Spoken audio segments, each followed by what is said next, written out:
belonging. Your love is all that can satisfy. All right, this sign sounds great. To you we will come running, in you we find belonging. Your love is all that can satisfy. To you we will come running, in you we find belonging. Your love is all that can satisfy. One more time. To you we will come running, in you we find belonging. Your love is all that can satisfy. Closer and closer, we want to know you. Reaching out, here in your presence, we want to go deeper in your light.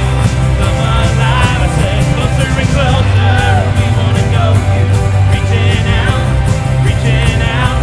here in your presence, we want to go deeper in your light. Come alive.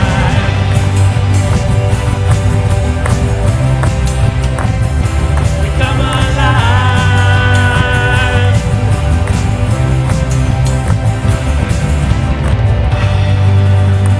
We have a God who does great things. He's a God of miracles. He's a God of change. He's a God of the impossible situations that you may face in your life. He's a God that can come and do the absolute miraculous. And today, as we kind of prepare for hearing from His Word and hearing what He wants to say to us today, we want to just sing songs about this amazing, great God who does miracles in your life. If you need a miracle today, if you need something supernatural from God, you came to the right place.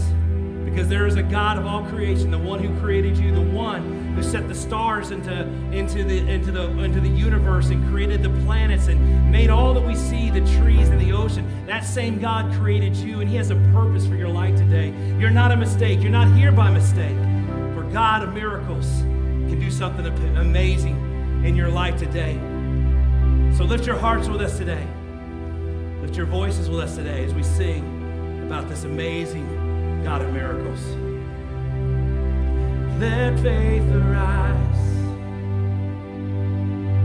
In spite of what I see, Lord, I believe. But help my unbelief, I choose to trust you. No matter what I feel, let faith arise. I love this next part. Let faith arise. For my champion's not dead, he is alive. Oh, and he already knows my every need. And surely he will come and rescue me.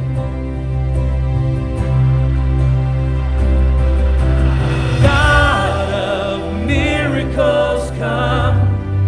We need your supernatural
this morning and every day of our life.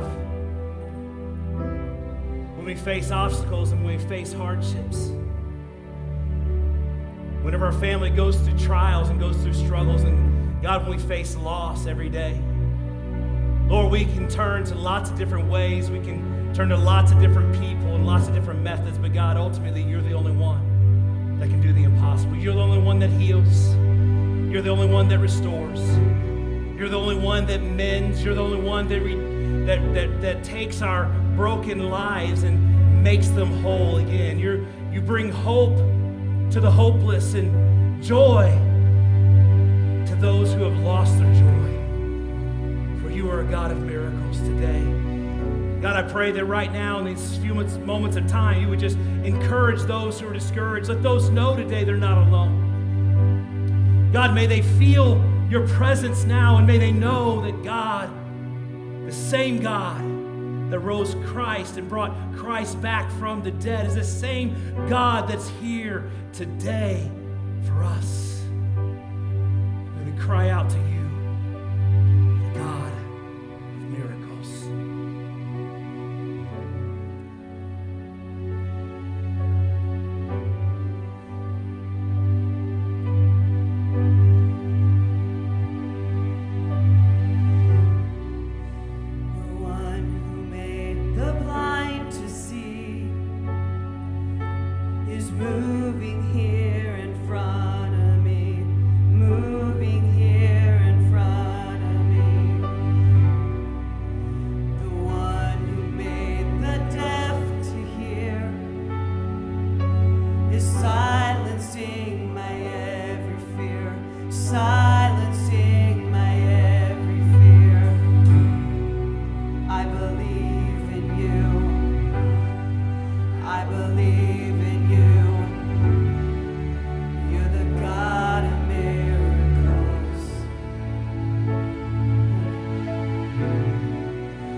You're the God of miracles.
God, today we come before you. You are a God of miracles. We ask you, God, to be the miracle we're looking for. Some here today, God, are going through dark places and hard places of life. God, may you be their comfort. Would you be their strength? God, there are others here today that are facing very grave ramifications of what tomorrow may hold for them. And God, they don't know where to turn. May they turn to the God of miracles. If you're here this morning, you need a miracle from God. You're here this morning, and maybe there's something that has come in on you, something that's pressing hard in on you. Maybe it could be a job situation, a family situation. It could be just life itself. Whatever it is that you're going through today, if you need a touch, you need a miracle from God, would you just be honest with me today in the house? Would you just lift your hands all across this place? I want to say a word of prayer for you today as you have your hands raised. Father God, for every hand that is raised, God, that is a life you love, a person you care about, a life that, God, you see intimately. You know exactly what they need. So, God, with their hands raised, in faith today, God, in faith today that they are trusting you, that, God, you will do a miracle in their life. Lord, whatever it is, no matter how big it may seem to us, Lord, it's small compared to you. So be their miracle, be their life change, be their hope right now. Because, God, they lift their hands in faith to the one who can do the impossible. Now, with your hands raised, can we sing that again? I believe in you, and just use it as your prayer today. Let's sing that one more time. I believe in you.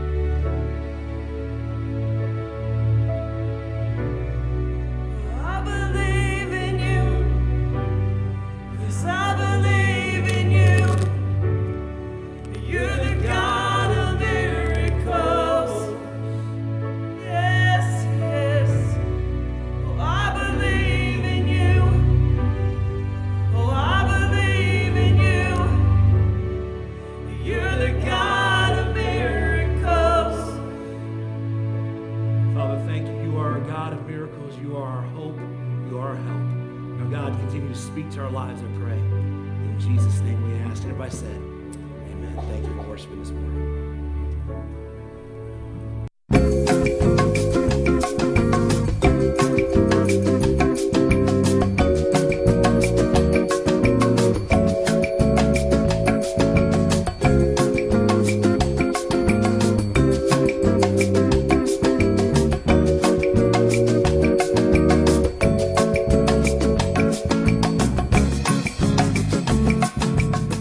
Today, I launch a brand new series that I'm excited about launching because it kind of goes along with kind of this time of year.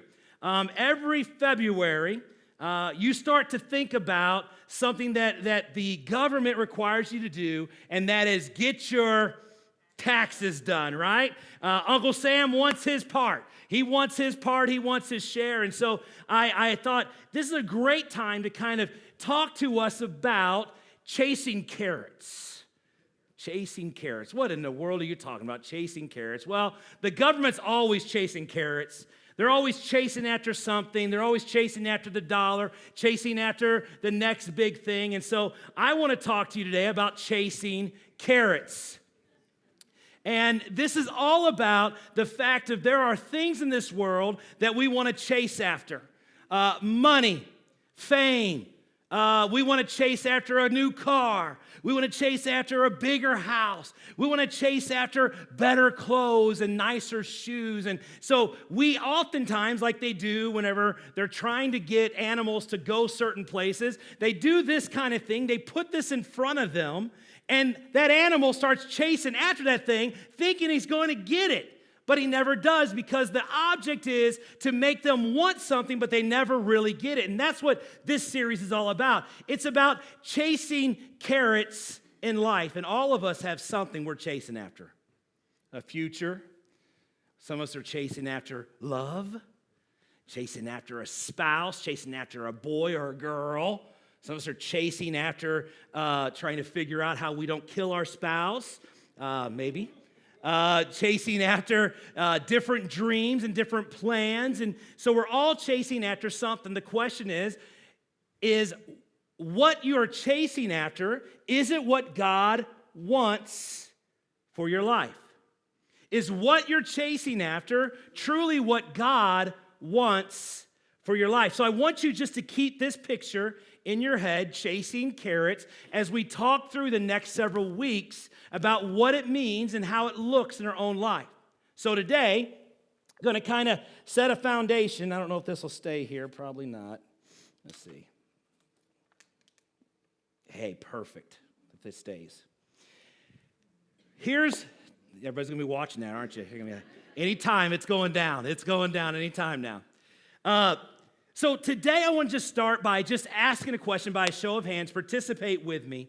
How many of you out there would say you're rich? You're rich? Any rich people in the house? Raise your hands if you're rich. Raise them up high. Don't be embarrassed. It's okay. It's all right. Okay. All right. Put your hands down. It's interesting that when I was growing up, how many of you ever dreamed when you were growing up that you wanted to be rich? Anybody wanted to be rich growing up? Wanted to be rich? Yeah. When I was a young person and I was going through the young years of my life, they had all these shows that glamorized richness, and they still do today. I mean, they have different shows today, but in my day, it was shows, and you all remember when I tell you this, just let me know you know what I'm talking about. How many guys remember Silver Spoons? Yeah, good-looking boy on there. He's in a house. He rides his train around the house. He had some money, that kid did, right? You're thinking, wow, that guy's really got it going on. He's so rich. And then you had, of course, Different Strokes. You guys remember Different Strokes? What you talking about, Willis? You know, that whole thing. Takes two Harlem African-American kids, brings them in his house, and treats them with lavish, and they're always fighting and doing rebellious things because they don't think they deserve it. And so it's an interesting playoff. And then you had the cartoon, Richie Rich. Y'all remember Richie Rich with the robot maid? I mean, that was amazing. Richie Rich was like, you just wanted to be just like Richie Rich. Today, they glamorize riches in so many different ways. When I was growing up, you had the Dallas TV show, right? Dallas, all the money that was going around, all the drama that went with it. Today, Dallas would be known as the Kardashians. Anyway, it'd be sort of like that. Today, we have all these shows about richness and wealth and everything like that. But when I asked who in here were rich, not too many people raised your hands. Not too many people think you're rich. You don't really think you bring a lot to the table. You don't have a whole lot of wealth. And the reason is this, because there's levels of richness. There's mega rich. There is almost rich. And most of us probably think we're at the almost rich bubble. And then there's rich. But we really don't know kind of where we're at on the levels of richness. We know people who are mega rich. And if you know somebody who's mega rich, and you don't point at them, but how many would say you know somebody who you think is rich? You think they're rich. Raise your hand. You think they're rich. You know somebody who's rich? Come on, everybody, raise your hands. Let's participate. We all know somebody who's rich, right? Right. We all know somebody who's rich. And how many of you, by the show of hands, would say they do stupid things with their richness? They do stupid things. Yeah, they buy things they shouldn't buy, and they make bad investments. But, you know, they're rich and we're not, and so we can criticize and we can critique them. The fact is, when I asked who thought they were rich, not many hands went up. But through this series, my goal is to help us kind of understand what that means when we talk about richness. For example, in my eyes, I have friends that are rich. I have friends that are almost rich. If I looked at myself, I would say, if people said, Kevin, are you rich? I would say, well, I'm not poor. I have a house over my head. I have a car. I have things. I've been greatly blessed. But I even myself would struggle to say I'm rich. Why? Because I see other rich people. And they have more riches than I have. So in my scale, in my eyes, I'm not rich compared to them. But if you ask somebody else, do you think Pastor Kevin's rich? They would say, yeah, he's rich. And he's tight and he's stingy with it. You know, so there's this constant evolution of what richness really is. It's not like one day you're going to wake up and think, today, I'm rich. It's not like if you get paid on the 15th of every single month, on the 14th you're poor, and on the 15th, by golly, you have now become rich. It doesn't, how many wish it worked that way? It doesn't work that way because the fact is, richness is a relative term. It's an evolution of what we think of as what rich really is. It moves. The target is always changing. It's always moving to what we think is rich. And in this series, I'm not going to teach you how to get rich.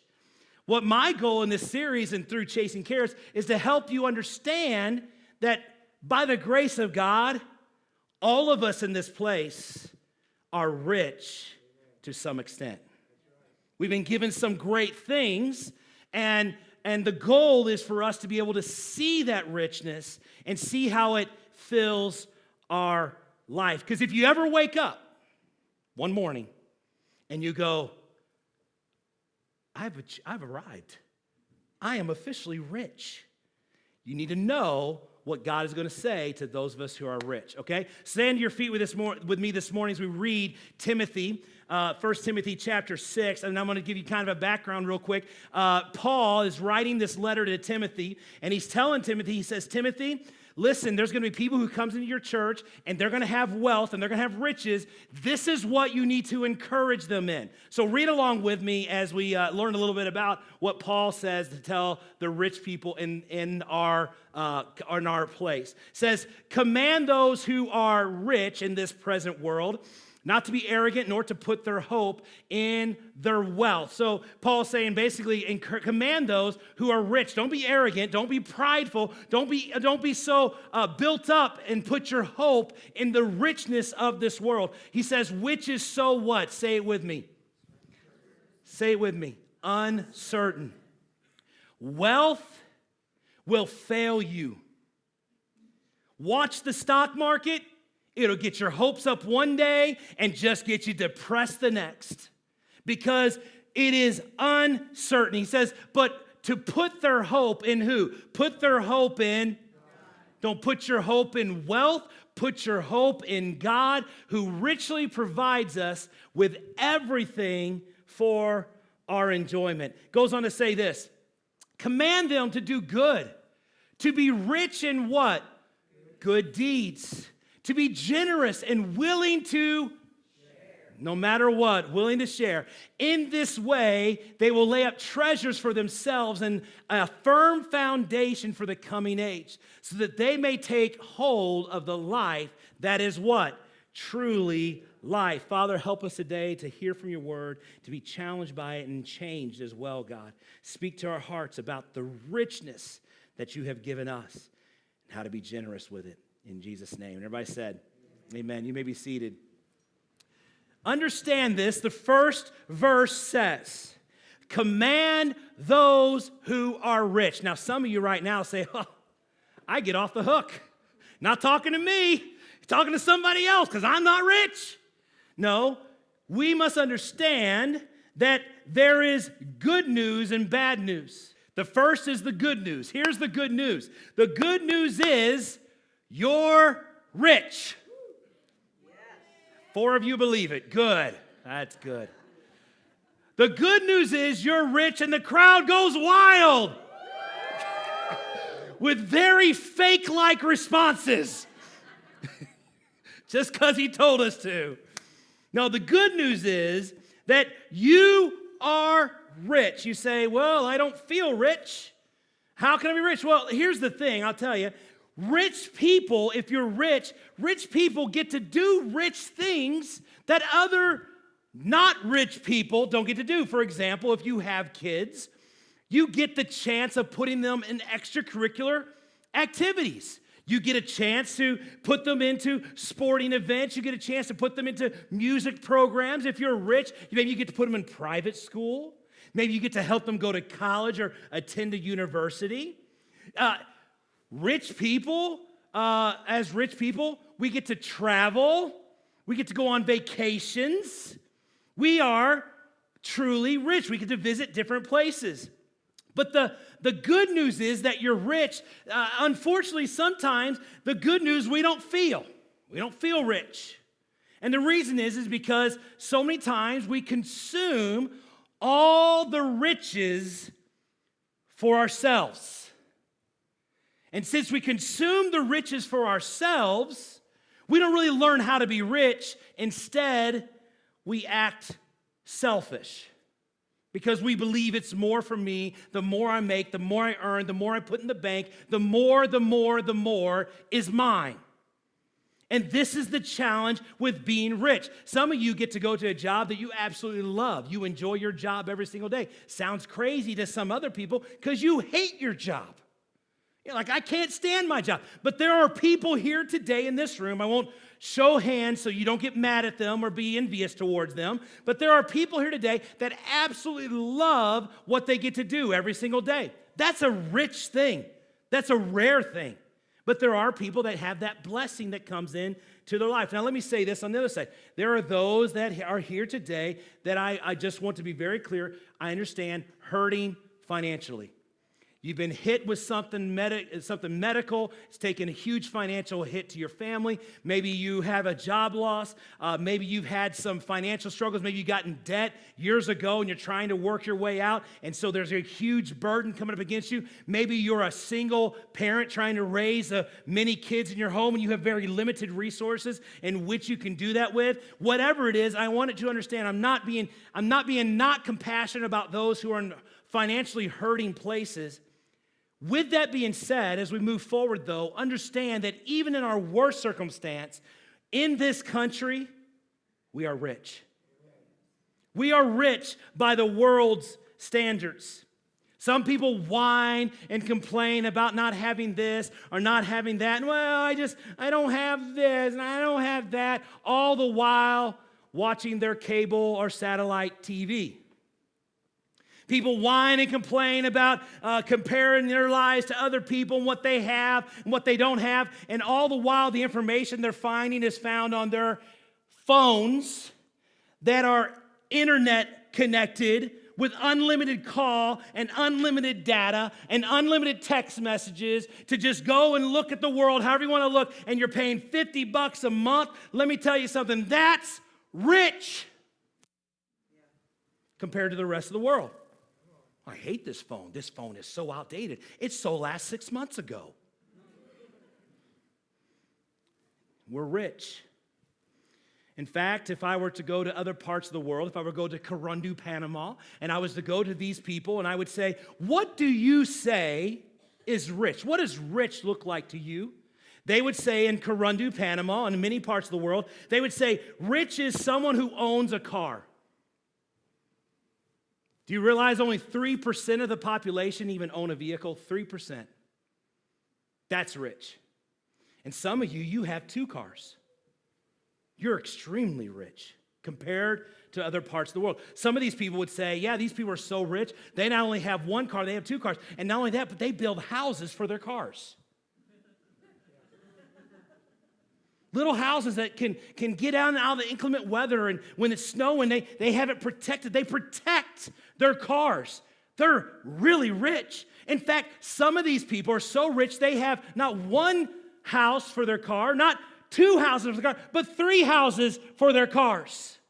1 for 1 car, 1 for their second car, and 1 for all the junk they can't put anywhere else. Right?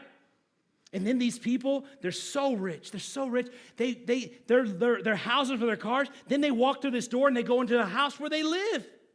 And they have carpet and they have air conditioning and they have heat and they have this furniture they sit on. And then they watch this idol on the wall known as the TV. That's rich. These people are so wealthy. They have smaller houses inside their larger houses where they hide their clothes. They have a special place for their shoes that they wear walking because they have so many shoes. I have barely 1 pair, but these guys have a pair for every day and maybe once a month, every day of the month. And they go to these closets and they go to these houses and they open the doors and they look at them and they go for 1 hour. They stare at it and they say, I have nothing to wear. You're rich. To their eyes, extremely rich. These people, they leave their houses and they get in their cars and they drive. They drive around for hours arguing about where they're going to go to these places called restaurants. And they're going to go in there and they're going to pay money, hard money, for people to give them food and provide food for them. And then they're going to gripe about it being too cold or too hot or it's not enough. And then these people are so rich, they have more food than they can ever eat. They're the fat rich. They're the big rich. It's amazing, these rich people. See, in other parts of the world, they look at us as Americans as people that are American, and they go, they are rich. But you say, I'm not rich. I have a few things. I can eat, and I can provide, and I have a house, and I have a roof over my head, and I have a car, but I'm not rich. And the reason why we don't feel rich is because we don't act rich, and we don't act rich because we look at everybody else and we complain about what we don't have, and we try to get more. Are you all with me on this journey? Is anybody out there today? This is good preaching. This is like some good stuff I'm giving you today because this will save your life. If you can flip the switch in your mind about what it means to be rich and instead enjoy the riches that God has given you and stop consuming everything that there is for you, when you stop thinking, I want more, I want more, I want more, you'll start to shift and you will start to feel rich. And when you feel rich, you'll say no to things that you absolutely don't have to have. You don't have to have the biggest screen TV out there, even though you may be able to afford to write it and pay for it in cash. You don't need it. Why? Because you've discovered the secret of being content. Whether well-fed or hungry, the secret of being content. See, here's the hard part. We often don't think we're rich, and here's why. I'll give you an illustration. If I had $2 here, $2, can't do much with $2, so, it's $2. I can buy a Coke and maybe a fry at McDonald's if I use their coupon app. Got to use the coupon app. $1 fries, large fry, $1, coupon app. Here's a shameless plug. Use those coupon apps, people. They're amazing, okay? Save you money. $2, no big deal. Most of you out there would say, you're not even going to fight to come up here, except for our hungry ramen-eating noodle college students. They would run up here to get that money, but a lot of you would not really care. It's $2. Who cares? Go up and get it. No big deal. But if I had $100, now we got some people in the mood. When I drop this on the ground in a few minutes, the first one to get it takes it home. Yeah, everybody's looking, I ain't that stupid. It's going back in my pocket. That's my money. You get your own $100. That's my money. See y'all. You all were like, he's really going to do it? Heck no, I ain't doing that. My wife knows that. She'd be surprised. And if I did, I'd let it get right here and I'd grab it for myself, say, I got it. It's mine. Let me just show you something. Guys, put that up on the screen. I want to show you something. This is a website called Global Rich List. And I'm just going to give you some facts about how wealthy and rich we really are. Even if you work a part-time job in America, making minimum wage, working part-time a year, you'll make roughly $7,000 to $10,000. Put $10,000 a year in there. I want to show you on a global scale, if you make $10,000 a year, this is where you wind up. In the percentage of the world, you're in the top 16% of world income. $10,000 a year. And some of you sit here and say, well, that's nothing. That ain't rich. You're poor if you're making 10. Now, granted, if you're making $10,000 a year, you're probably living in mom and dad's basement. You're trying to make everything you can. But let's go a little bit further. Some of you here today, you make $30,000 a year. Let's just put in $30,000 a year. If you make $30,000 a year, here is the percentage of you in the world. You're the top 1.23% of wage earners in the world. $30,000. That's, some of you are like, that's no money. You can't raise a family on that. No. That's not what I'm telling you. What I'm telling you is you have to shift your thinking. You are rich. But let's go a little further. Let's just take it one more step. Many of you sitting here today have a combined household income of $50,000. So we're going to put $50,000. If you make 50 combined, husband and wife, combined $50,000, you're in the top 0.31% in the world. Not even 1%, not even top 1%. 1/3 of a 1%. Can I just say it once again? The good news is you're rich. But you don't feel rich. And when you don't feel rich, you don't act rich. And when you don't act rich, you consume everything thinking it's for yourself. We are great rich. I could go on. I could give you that one. I'll stop right there. I didn't even go into 70,000. I didn't go into some of you make $100,000 a year. And it's off the charts to how blessed we are as American. And so I want you to write this down. Write this down. This is one of your notes I want you to think about over the next several weeks. If you're going to be good at being rich, you have to first admit that you are rich. You have to first admit that you're rich. See, we don't like to admit we're rich for two reasons. The first one is this. The first one is if we admit we're rich, that means we have a responsibility to do something about it. So we don't want to admit it, so I'll just keep saying I'm not rich. The second thing is we don't admit we're rich because it makes us feel guilty. Because we're truly not probably doing everything that we possibly can in order to do what God wants us to do with our wealth. For example, my life. You come to me and you say to me, hey, Pastor Kevin, you know, your wife is so funny. She's so outgoing. She's funny and she's personable and she's beautiful and you're just really, really lucky. And I say, I'm blessed to have my wife. And you come to me and you say, man, you've done a great job with your kids. Your kids seem like they're making good decisions. Seems like they're on the right path. Seem like they're thinking ahead and they're walking with God. And I would say to you, I'm blessed.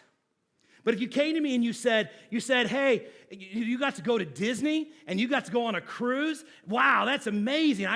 That is so cool. You got to go on a Disney cruise. And here's what I would say. I got a great deal. Practically, they paid me to go on that trip. I mean, I stole it from them. Why? Because I don't want to feel guilty.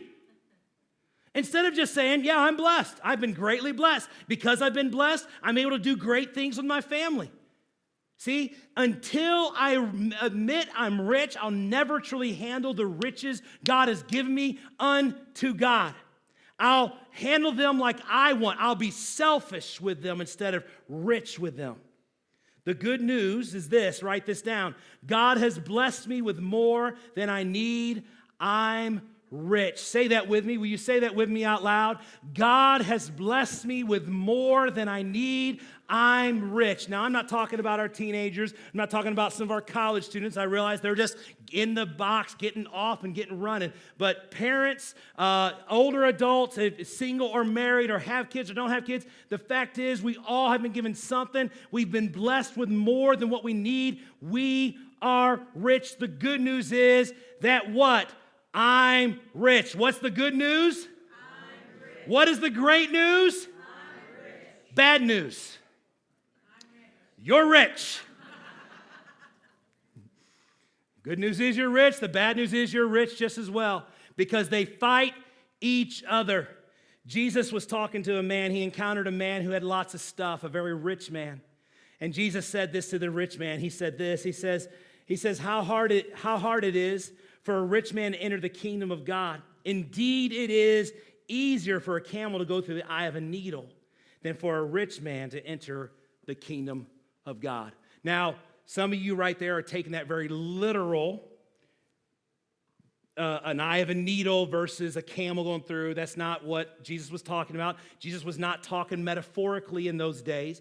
He was speaking of in Jerusalem, they had many gates. One of the entry points into Jerusalem was known as the eye of the needle because it was very small to go through. And if you had a camel, you would have to literally strip that camel down of all the luggage, all the stuff, and that camel would have to crouch down and crawl through the eye of the needle to come into Jerusalem. And this is what Jesus was saying. That is easier than for a rich man to get in the kingdom of God. And so the good news is you're rich. The bad news is we're rich.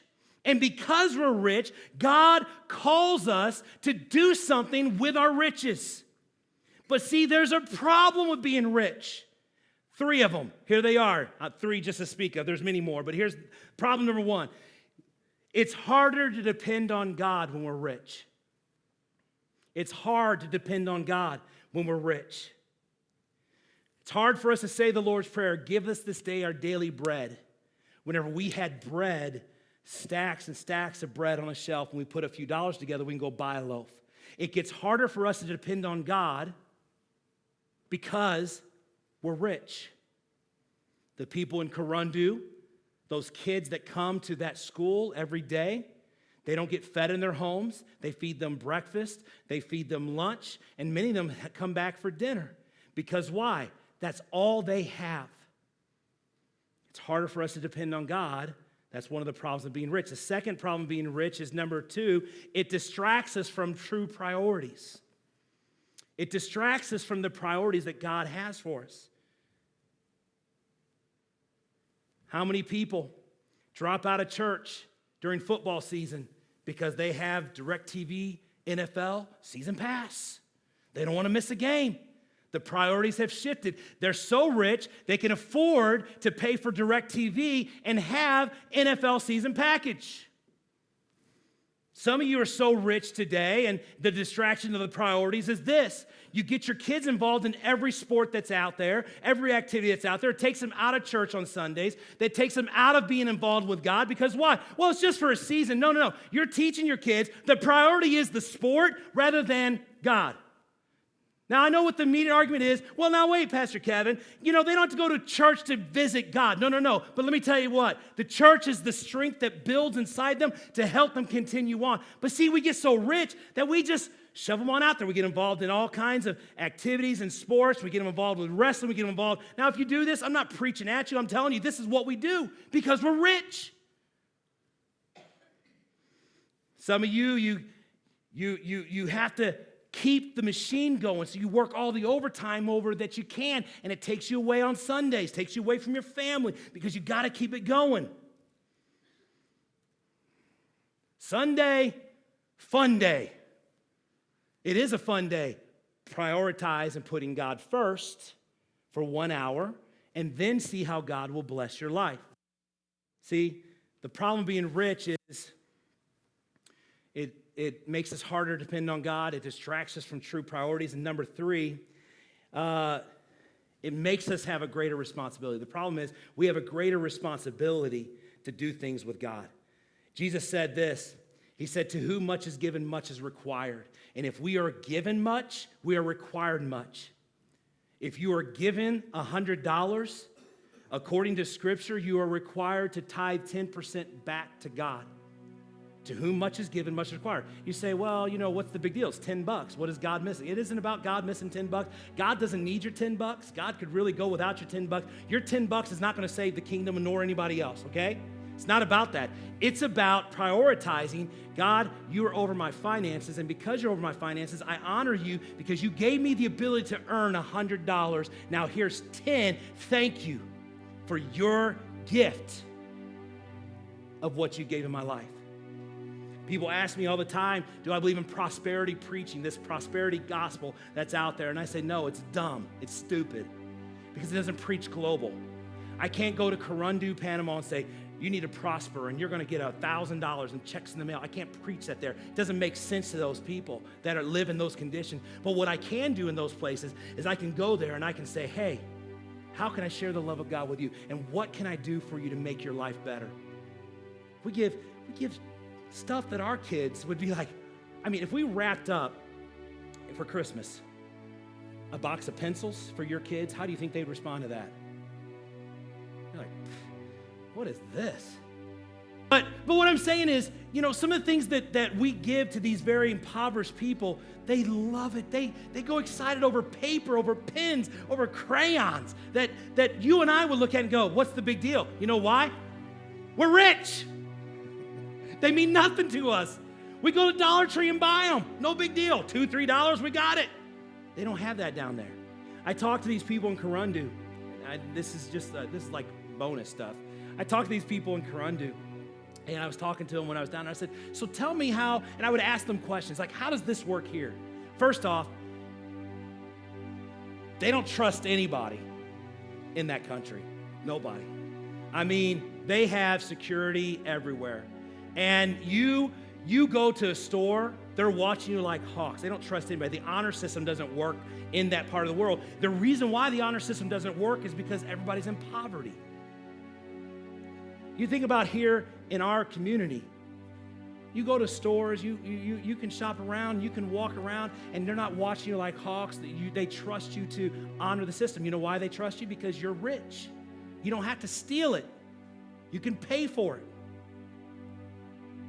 See, when the good news is we're rich, the bad news is we're rich. And the bad news is because it's harder for us to trust God and depend on God. It's harder for us to prioritize where God falls in our life. And the last thing is, it's harder because our rich attitudes doesn't meet our deeds. We don't line up with what we do with our riches. Because here's the thing. When you live in a world that everything is about you, you consume everything. Consume everything. You could even be a faithful tither. You could even be someone who takes 10% off your top and you give it right back to God.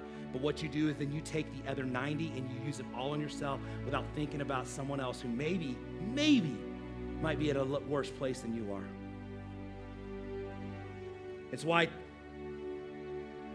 we're doing this series tonight. Tonight at 5 o'clock, I invite you guys to join us. Life, Money, Legacy with Dave Ramsey. We're going to do great discussions, small groups. We're going to help encourage each other. It's not going to be about like you're doing horrible with your money. It's about how can we do better with our money? How can we work towards our future? And how can we truly have a rich attitude in this world? So 5 o'clock tonight, bring your snacks, bring your own drinks. Join us at 5 o'clock tonight as we go deeper to learn how to be rich.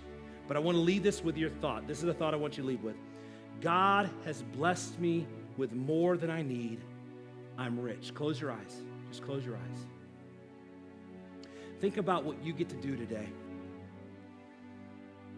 All of us get to go, leave this place, get into a car that we own or that we're paying on, drive either home to food that we're going to have or to restaurants to food, and then we get to sit and enjoy the richness that God has blessed us with.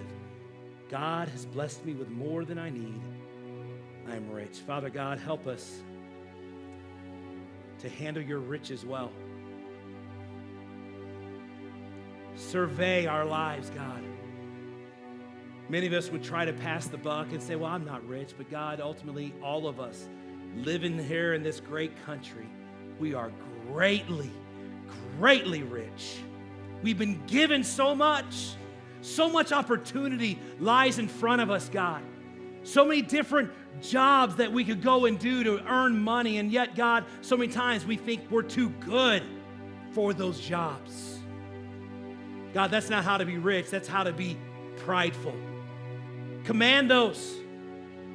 Scripture says, command those who are rich among you in this present world to not put their hope in their wealth, which is so uncertain, but to put their hope in God. Not to be arrogant with their riches, but to walk humbly.